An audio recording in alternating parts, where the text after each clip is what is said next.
ETV YouTube channels లో మీ వ్యాపార ప్రకటనల కోసం ఈ నంబర్కి కాల్ చేయండి.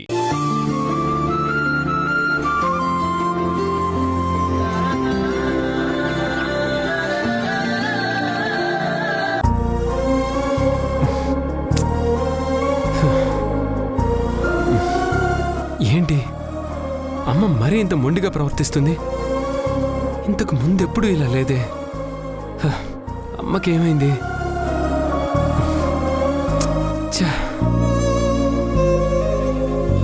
ఏరా నిద్ర వస్తోందా? నాకు నిద్ర పట్టే పనులు చేస్తున్నారా నువ్వు నీ కోడలు? నా కోడలా? ఏ నీకు అమ్మ కాదా? అమ్మ కాబట్టే కదా నిద్రపోకుండా ఇలా తల పట్టుకొని కూర్చున్నాను. నాకు విషయం చెప్పు బామ్మ, ఇదంతా నీ సలహానే కదా? మా అమ్మని రెచ్చగొట్టింది నువ్వే కదా? భోజనం చేయటం మానేమని సలహా ఇచ్చావు కదా? అవునరా, నేనే సలహా ఇచ్చాను. మీ అమ్మ లోకం తెలియని చిన్నపిల్ల, అందుకని నేను సలహా ఇచ్చాను. మరి లేకపోతే తనకేమైనా తెలుసా? ఎలా మాట్లాడుతున్నాడో చూడు. అది కాదు బామ్మ, అమ్మలా బాధపడుతూ ఉంటే నాకెంత కష్టంగా ఉంది. మరి మీ అమ్మకి ఎంత కష్టంగా ఉంటే ఇలాంటి నిర్ణయం తీసుకొని ఉంటుందంటావు? నిన్న కాక మొన్నొచ్చిన నీ పెళ్ళాం మీద తన పిల్లల మీద నీకంత ప్రేమ ఉంటే మరి మీ అమ్మకి నీ మీద ఎంత ప్రేమ ఉంటుంది? నీకు వాళ్ళు ఎక్కువైపోయారు కానీ మీ అమ్మ నీకంత ముఖ్యం కాకుండా పోయిందా? అలా అంటావేంటి బామ్మ? అమ్మ ఎందుకు ముఖ్యం కాదు? ఎంత చేసిందిరా మీ అమ్మ నీ కోసం. ఎవరో భర్త పోయిన ఆడదాన్ని తీసుకొచ్చి పెళ్లి చేసుకున్నావు. దాని పిల్లల్ని తెచ్చి నా పిల్లలు అన్నావు. అది సరే అన్నది. వాళ్ళని పల్లెత్తు మాట అనకుండా వాళ్ళని ప్రాణంలా చూసుకున్నది. ఇంకా తనేం చెయ్యాలరా? తనేం అడిగింది? ఆ పిల్లలతో పాటు మన రక్తం అని చెప్పుకుని ఇంకో బిడ్డని కనివరా అంది. అది కూడా తప్పేనా? అయినా నాకో విషయం చెప్పరా, అసలు నీ పెళ్ళానికి నీకు ఇంకో బిడ్డని కనివ్వడానికి ప్రాబ్లం ఏంట్రా? బామ్మ బామ్మ, నేను మేఘనకి మాటిచ్చాను బామ్మ. నేను నువ్విచ్చిన మాట గురించి మాట్లాడడం లేదు. నీ పెళ్ళానికి ఇంకో బిడ్డని కనడానికి ప్రాబ్లం ఏంటని అడుగుతున్నాను. అది చెప్పు. తన పిల్లల్ని ఎక్కడ తక్కువ చేసి చూస్తావనే కదా? అలా ఎలా చూస్తావురా? ఇంకో బిడ్డని కంటే ఆ పిల్లల మీద ప్రేమ తగ్గిపోతుందనా? లేదంటే వాళ్లకు వచ్చే ఆస్తి రాదు అనా? తన ప్రాబ్లం ఏంటి? మేఘన ఆస్తి కోసం నన్ను పెళ్లి చేసుకోలేదు బామ్మ. నేను ప్రేమించాను. నా ప్రేమలోని సిన్సియారిటీని చూసి పెళ్లి చేసుకుంది. ఆ ప్రేమకి గుర్తుగా ఓ బిడ్డని కంటే మీ ప్రేమని గౌరవించినట్టేగా? అసలు పిల్లలంటే ఎవర్రా? తల్లిదండ్రుల ప్రేమకి చిహ్నాలు. మీ అమ్మా నాన్న ప్రేమకి గుర్తు నువ్వు. అలాగే నాకు మీ తాతకి గుర్తు మీ నాన్న. అలాగే రేపు నీకు మేఘనికి ఓ పాపో బాబో. ఇవి నీకు అర్థం చేయించలేక మీ అమ్మ సతమతమైపోతుంది. నిన్ను బ్రతిమిలాడింది, వినలేదు. నీతో మాట్లాడకుండా మౌనవ్రతం చేసింది. అసలు నువ్వు పట్టించుకునే లేదు. అందుకే చివరకు చావో రేవో అన్నట్టు నిరాహార దీక్ష చేస్తుంది. ఇక అంతకంటే తనేం చేస్తుందిరా? ఎవరి పిల్లలను తెచ్చి సొంత పిల్లల్లా చూసుకోవడం అందరి వల్ల కాదు. అయినా మనం చూసుకుంటున్నాం. ఆస్తి కూడా ముందే రాసిస్తాం అంటున్నావు. ఆ పుట్టే బిడ్డ మన బిడ్డ అనటం లేదు. ఆ పిల్లలకి చెల్లో తమ్ముడో అంటున్నావు. అంతకంటే ఇంకెవరైనా ఏం చేస్తారా? ఆఖరిగా ఒకే ఒక మాట చెప్తున్నాను. అదేంటంటే ఆ పిల్లలు మేఘనకు తన మొదటి భర్త ప్రేమకు ప్రతిరూపాలు. కానీ నీ ప్రేమేది? నీ ప్రేమకు విలువ లేదా? నీ త్యాగానికి గుర్తింపు ఉండదా? బాగా ఆలోచించి నిర్ణయం తీసుకో.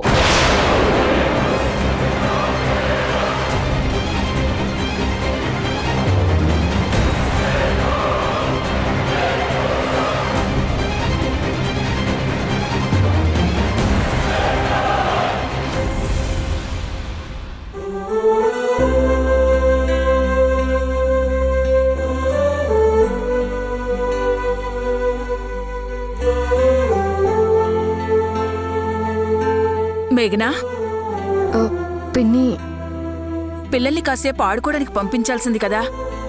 ఇప్పుడే హోంవర్క్స్ మొదలు పెట్టావేంటి? మైండ్ డైవర్ట్ అవడానికి వాళ్ళకి హోంవర్క్ చేస్తున్నాను పిన్ని. మైండ్ డైవర్ట్ చేసుకోవడం ఏంటి? ఏదైనా టెన్షన్లో ఉన్నావా? అవును పిన్ని, నందు విషయంలోనే కాస్త టెన్షన్గా ఉంది. ఏమైందమ్మా? ఏమైందంటే ఎలా చెప్పాలి, నందు నిన్నటి నుంచి చాలా డిస్టర్బ్డ్గా ఉన్నాడు. ఎందుకు? అత్తయ్య విషయంలోనే టెన్షన్ పడుతున్నాడు పిన్ని. ఆవిడికి ఎలా నచ్చ చెప్పాలా అని ఆలోచిస్తున్నాడు. చాలా కంగారు పడుతున్నాడు. అత్తయ్య గారితో ఏం ఇష్యూ అవుతుందోనని భయం. నందు ఎట్టి పరిస్థితుల్లోనూ ఇంకో బిడ్డని కనడానికి ఒప్పుకోడు. నాకిచ్చిన మాట కాదనలేడు. మరోపక్క వాళ్ళ అమ్మని బాధ పెట్టలేడు. పాపం ఏం చేయాలో అర్థం కాక చాలా టెన్షన్ పడుతున్నాడు. ఇలాంటి పరిస్థితి ఎదురవుతుందని నాకు మొదట్నుంచి అనిపిస్తూనే ఉంది. ఆ కాంతం గారు వచ్చినప్పుడే ఈవిడ మూలంగా ఏం గొడవలు అవుతాయో అనుకున్నాను. చివరికి అదే జరిగింది. నాకు తెలిసి నిర్మోహమాటంగా అత్తయ్య గారితో నో అంటాడు. ఆవిడతో గొడవ అవుతుంది. నందు నేను పిల్లలతో పాటు విడిగా వెళ్ళిపోవాల్సి వస్తుంది. అలా ఎందుకనుకుంటావ్?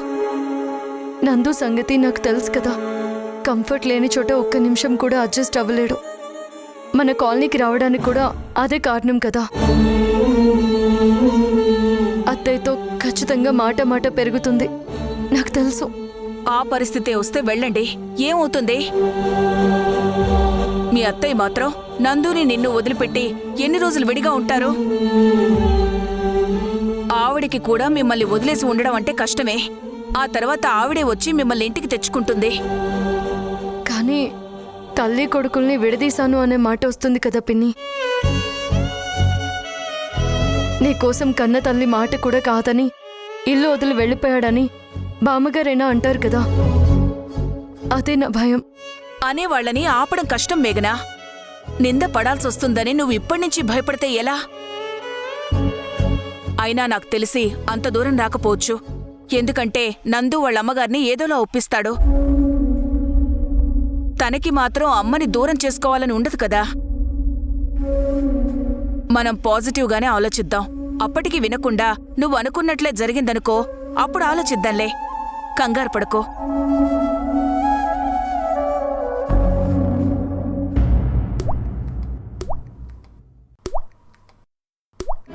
ఏమైందత్తయ్యా? వాడేమన్నాడు? నేను చెప్పాల్సిందంతా చెప్పాను సులోచన. ఆ తర్వాత ఏం చేస్తాడన్నది వాడిష్టం. వాడు మాత్రం తక్కువ తిన్నాడా? మొండితనంలో నిన్ను మించిపోయినవాడు కదా. నా భయం కూడా అదే అత్తయ్య. వాడికి అమ్మ కంటే వాడి భార్య సంతోషమే ముఖ్యం. నాకు తెలిసి వాడు ఒప్పుకోడు. పిచ్చిదానా, తల్లా పెళ్ళామా అనే ఆలోచన వచ్చిందంటేనే మగాడు గిలగిలా కొట్టుకుంటాడే. అటు తిప్పి ఇటు తిప్పి ఎటు తిప్పినా సరే చివరికి అమ్మనైతే వదులుకోడు. కాకపోతే ముందు అమ్మ మాట వినిపించుకోనట్టు బెదిరిస్తాడు. ఎందుకంటే అమ్మకైతే సర్ది చెప్పుకోవచ్చు, కోపం చూపించి కంట్రోల్ చేయొచ్చు. అదే పెళ్ళాం దగ్గరైతే కుదరదు కదా. కానీ నువ్వు లొంగేదానివి కాదు అని వాడికి అర్థమైంది కాబట్టి చివరికి నీ మాట వింటాడు.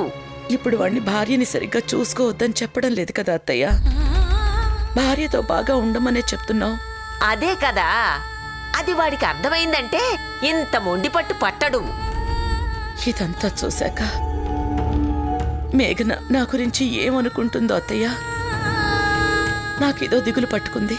ఇలా ఆలోచిస్తే ప్రతిదీ కష్టమే సులోచన. అయినా తను ఏమనుకుంటే మనకేంటి? మనమేమైనా తనకు అన్యాయం చేయమని చెప్పడం లేదు, లేదా తనని వదిలేసి ఇంకో ఆడదాన్ని పెళ్లి చేసుకోమని చెప్పడం లేదు. 100% అందర్నీ సంతృప్తి పరచాలంటే అది జరిగే పని కాదు సులోచన. రేపు తను కడుపుతో ఉంటే అప్పుడు తెలుస్తుంది మనం ఎంత బాగా చూసుకుంటామో. ఇంత జరిగినా సరే నువ్వు తనని పల్లెత్తు మాట అనలేదు. అయినా ఇంత మంచి కుటుంబం, ఇంత మంచి అత్తగారు తనకి ఇంకో 4 జన్మలెత్తినా దొరకదు తెలుసా? నువ్వు మరీ దిగులు పడమాకు సులోచన. మనమేమీ ఆ పిల్లని రాచి రంపాన పెట్టడం లేదు.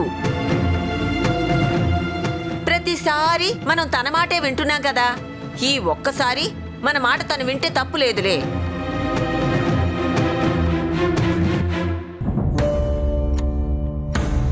అత్తయ్య జ్యూస్ తీసుకోండి. వద్దులేమ్మా, సెలైన్ పెట్టారు కదా, కొంచెం ఓపికొచ్చింది, పర్వాలేదు. ఇంకా వారం రోజులైనా నేను మళ్ళీ నిరాహార దీక్ష చేస్తాను. ఏంటత్తయ్య మీరు? ఇంత జరిగినా ఇంకా మీరు మీ పట్టుదల మానుకోరా? ఇది పట్టుదల కాదమ్మా, ఆశ. నా వారసుల్ని చూసుకోవాలి అనే కోరిక. నా కోరిక నా కొడుకు కాకపోతే వేరే ఎవరు తీరుస్తారు? అందుకే వాడి దగ్గరే చెప్పుకున్నాను. వాడు మారతాడు, లేకపోతే నేనే మారిపోతాను. అది చూద్దాం. వాడే మారతాడే, నువ్వెందుకు మారాలి? పిల్లల కోసం తల్లి పడే కష్టమేంటో మేఘనకు మాత్రం తెలీదా ఏంటి? తెలుసు కాబట్టి చెప్తున్నాను అత్తయ్య. దయచేసి మీరు ఇలా దీక్షలు చేయడం మానేయండి. ఎందుకంటే మీరు ఆయన విషయంలో చాలా అప్సెట్ అవుతారు. అందుకే చెప్తున్నాను. అంటే ఏంటి నీ ఉద్దేశం? అత్తయ్య, మీకు బాధ అనిపించిన ఒక విషయం చెప్తాను. మీరు నందుని చిన్నప్పటి నుంచి పెంచారు. తను ఎలాంటి మనిషో నాకన్నా మీకే బాగా తెలుసుండాలి. తను ఎంత మంచి మనిషో అంత పట్టుదల గల మనిషి. అమర్ విషయంలో మేమెవరం సహకరించకపోయినా, సాక్ష్యాలు వ్యతిరేకంగా ఉన్నా ఒంటరిగా పోరాడి కేసు గెలిపించాడు. నేనెంత కాదు అన్నా నా వెంట పడి నన్ను పెళ్లి చేసుకున్నాడు. ఏదైనా అనుకుంటే వదలడు. అలాగే ఏదైనా మాటిచ్చాడు అంటే ఆ మాటకి కట్టుబడి ఉంటాడు. నందు నాకు మాటిచ్చాడు. ఆ మాట ఇచ్చిన తర్వాతే నేను పెళ్లి చేసుకున్నాను. మీరు ఏం చేసినా, ఎంత చేసినా నందు ఇచ్చిన మాట తప్పడు. అదే నా భయం. అంటే ఏంటి? ఆ? నీ కొడుకు నీ మాట వినడు, నా మాటే వింటాడు అని బెదిరిస్తున్నావా? బెదిరించడం కాదు బామ్మ. అత్తయ్య గారు ఇలా దీక్ష చేస్తే చివరి వరకు ఏమవుతుందో అనే భయంతో చెప్తున్నాను.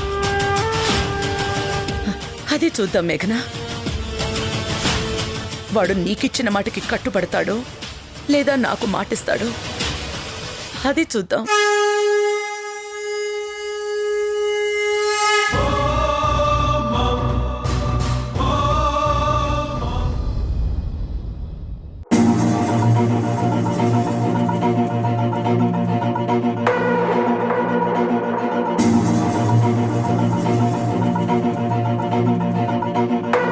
అసలు నీ పెళ్ళానికి నీకు ఇంకో బిడ్డని కనడానికి ప్రాబ్లం ఏంట్రా?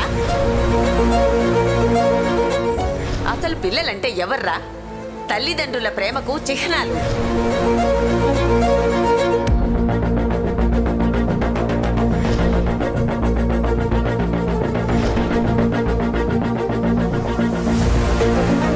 ఆవిడ ఈ వయసులో ఇలా ఉపవాసాలు చేయడం కరెక్ట్ కాదు. ఆవిడకి ఏదైనా ప్రాబ్లం వచ్చిందంటే చాలా సీరియస్ అవుతుంది. కొంచెం జాగ్రత్తగా చూసుకోండి.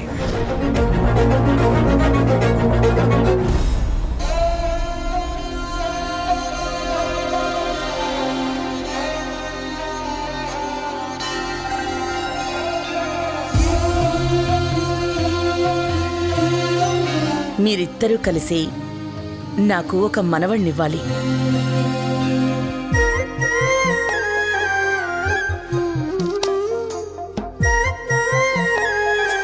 నా నిర్ణయాన్ని నువ్వే కాదు, మా అమ్మ కాదు, ఆ దేవుడు కూడా నా డెసిషన్ని మార్చలేడు. ప్రామిస్.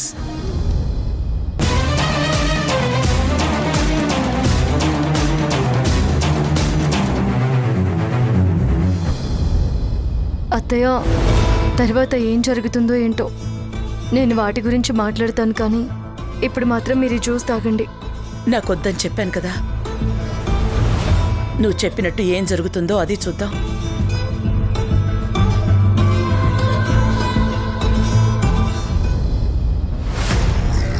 మేఘన, బామ్మ, మీ ఇద్దరు కాసేపు బయటికి వెళ్తారా? నేను అమ్మతో మాట్లాడాలి. సరే, మాట్లాడు. ఏం మాట్లాడినా సరే మీ అమ్మ 4 ముద్దలు కాస్త తినేలా చేయి. నిన్ను కన్నందుకైనా దాని కడుపు నింపు చాలు.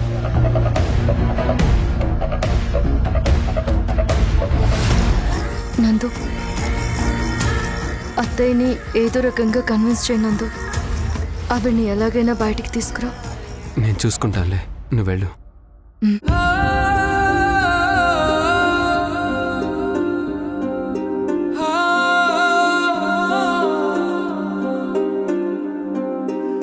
అమ్మా, ఒక్కసారి ఇటు చూడు.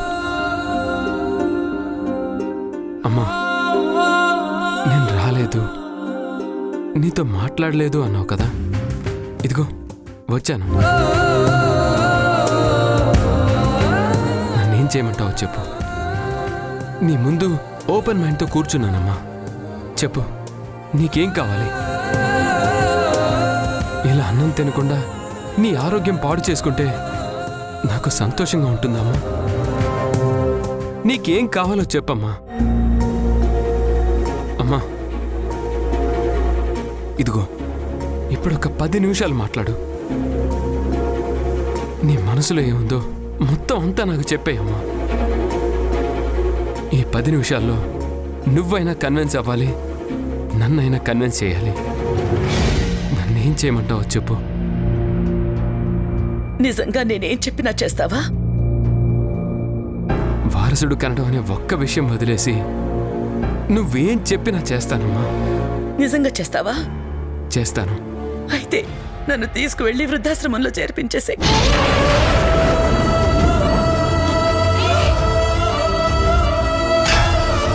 ఏంటమ్మా, ఏంటి నువ్వు అనేది? వృద్ధాశ్రమంలో చేర్పించడం ఏంటి? నేను చెప్తోంది నిజమే. నన్ను తీసుకెళ్ళి అక్కడే చేర్పించు. ఎందుకమ్మా? మేమందరం ఉండగా నువ్వెందుకు వృద్ధాశ్రమంలో చేరాలి?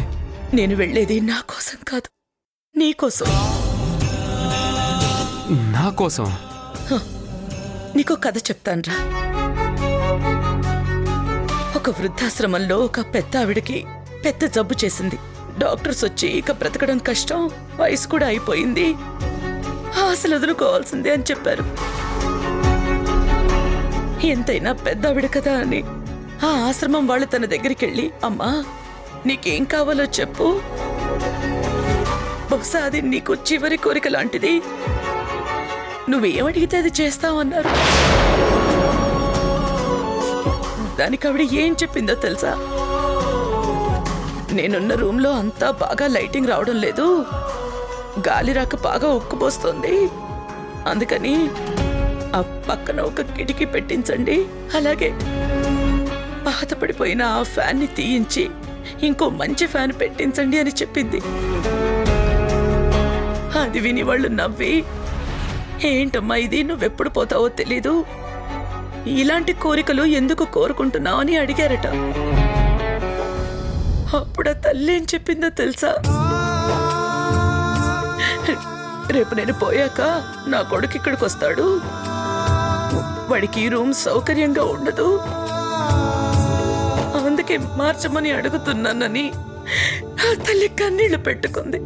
అంటే నేను నిన్ను వదిలేస్తానని అనుకుంటున్నావా? లేదురా, నిన్ను ఆ పిల్లలు వదిలేస్తే నువ్వేమవుతావోనని భయపడుతున్నాను. రేపు నీకంటే ముందు మేఘనే పోయిందనుకో, ఆ పిల్లలు నిన్ను ప్రేమగా చూసుకుంటారా? కనీసం లోకం కోసమైనా నిన్ను చూసుకోవడానికి నువ్వు కన్న తండ్రివి కాదు కదా. వాళ్ళకి ఆ బాధ్యత కూడా ఉండదు. మరి దానికి ఏం చేస్తావు? నా వరకు నాకే భయం లేదు, ఎందుకంటే నువ్వు గాని మేఘన గాని నన్ను పువ్వుల్లో పెట్టి చూసుకుంటున్నారు, కానీ నీలాగా నిన్ను కళ్ళల్లో పెట్టుకుని చూసుకోవడానికి నీ బిడ్డలేరా? నాలాగా అన్నం తినకుండా నువ్వు అలిగితే ఆ పిల్లలు నీలాగా ఇలా వచ్చి కూర్చుని నాన్న అన్నం తిను అని బ్రతిమాలతారంటావా? నువ్వు ఎంత ప్రేమగా చూసినా నిన్ను పట్టించుకోకుండా వాళ్ళ తాత రాగానే పరిగెత్తుకుంటూ వెళ్లిన పిల్లలు నిన్ను ప్రాణంలా ప్రేమిస్తారని నేను అనుకోన్రా. మనుషుల మధ్య మమకారం పెరగాలి అంటే ఒక బంధం ఉండాలి. పెద్దవాళ్ళని అవసాన దశలో భరించాలంటే పేగు బంధం ఉండాలి. నీకు వాళ్ల మీద ఏమాత్రం నమ్మకం ఉందో నాకు తెలియదు గాని నాకు మాత్రం నమ్మకం లేదురా. కాలం ఎవరినైనా మార్చేస్తుంది, కానీ రక్త సంబంధం మారిపోయిన వాళ్ళని కూడా కలిపేస్తుంది. అందుకే నన్ను వృద్ధాశ్రమంలో చేర్పిస్తే అక్కడ నీకేమేం కావాలో అన్ని ఏర్పాటు చేస్తాను. ఎందుకంటే నీకేం కావాలో నీకంటే నాకే బాగా తెలుసు కదా. నువ్వు ఎంత కారం తింటావో తెలుసు కాబట్టి ముందుగా నేను రుచి చూస్తాను. నీ రూమ్ ఎలా ఉంటే బాగుంటుందో నాకు తెలుసు కాబట్టి నేను సర్ది పెడతాను. పుట్టినప్పటి నుంచి ఈ రోజు దాకా నీకు ఏది కావాలో, ఎలా ఉంటే నువ్వు సంతోషంగా ఉంటావో నాకంటే బాగా ఎవ్వరికీ తెలీదు. చివరికి మేఘన విషయంలో కూడా నీ సంతోషం కోసమే ఒప్పుకున్నాను. ఇంత చేసిన దాన్ని నేను పోయాక కూడా నిన్ను కంఫర్ట్ గా చూడాలి కదా. అందుకే నన్ను వృద్ధాశ్రమంలో చేర్పించు. ఇంతకంటే నేనేం కోరుకోను. ఇంకా ఇంతకంటే నేను ఎక్కువ ఇబ్బంది కూడా పెట్టను. నాకెప్పుడైనా కావాల్సింది నీ ఆనందం.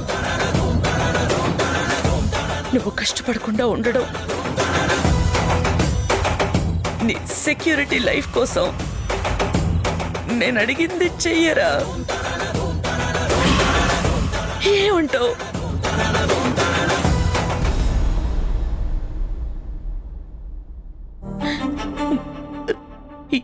ఈ చెయ్యి జారిపోయాక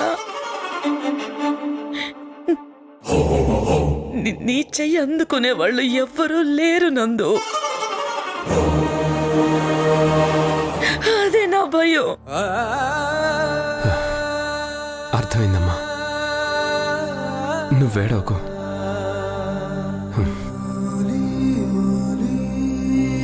నీకు మాటిస్తున్నానమ్మా, వారసుడినిస్తాను.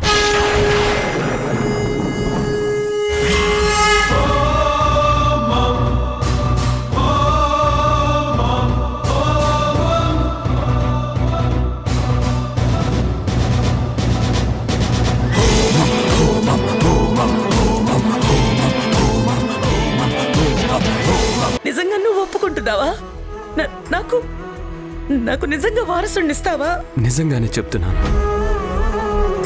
నీ కోరిక నెరవేరుస్తాను.